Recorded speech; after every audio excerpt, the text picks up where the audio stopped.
Hi, my name is Alex. I know what it feels like to be in your shoes. I've always felt like I really couldn't trust the mechanics due to their scamming reputation, which really led me to not liking them very much.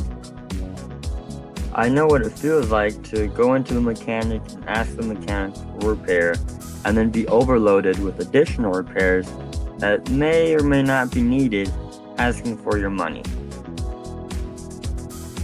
However, once I did extensive research on fraudulent mechanics and maybe why they perform those behaviors, I began to question myself.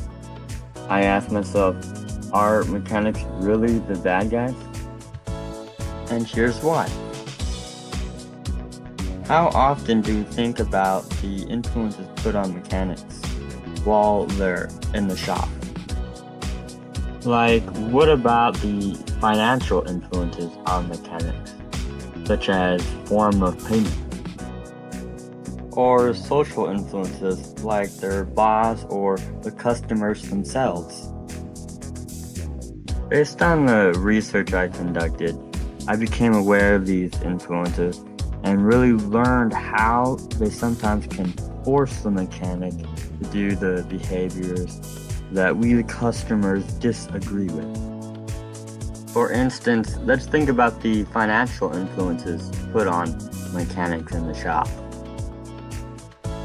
According to Tom Dyer, who is a mechanic shop owner and provided insight on the influences mechanics may have in the shop, he said that the flat rate system in which the mechanics are paid with often influences their work quality.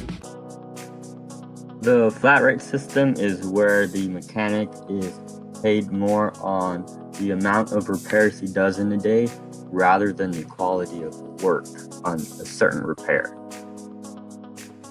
Now, with mechanics needing to support their families just like you, and given that that flat rate system doesn't provide enough money per repair for the mechanics and their families, they find themselves needing to take those shortcuts in order to get that high number of repairs and get a sufficient amount of money to help support their families. This shows that mechanics are forced to exploit their customers by receiving an inadequate amount of money per repair to support their families. However, while the flat rate system is a part of the financial influences that force mechanics to take advantage of the customers, their bosses have social influences on the mechanics that additionally pressures them to exploit customers. For example, Philip Reed, who is a service advisor for a dealership, claims that the automotive repair department influences their employees to be dishonest to the customers to gain rewarding profits for the dealership. One method the automotive repair department tells the mechanic employees to perform is upselling customers by suggesting additional repairs that aren't required for the car, according to Philip Reed. This shows how one of the reasons why mechanics exploit their customers is because of the mechanics' bosses influencing them to take advantage of the customers. Now, I know what you're thinking. It's still the mechanic's fault for exploiting the customers because it's their decision. While that is true, think about what happens if the mechanic doesn't earn enough money. First, they could potentially lose their house, along with the ability to support their families. But also, if they don't follow their boss's orders, they could get fired. Now I want you to think about the correlation between the boss and the mechanic. Who's paying the mechanic the flat rate system? Who's telling the mechanic to make more money?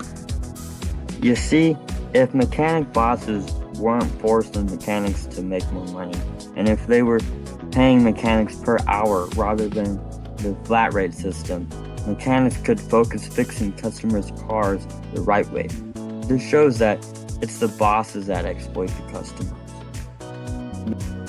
Having said that, this proves that the mechanics aren't the bad guys. It's actually their bosses. My name's Alex Handley, and thank you for watching.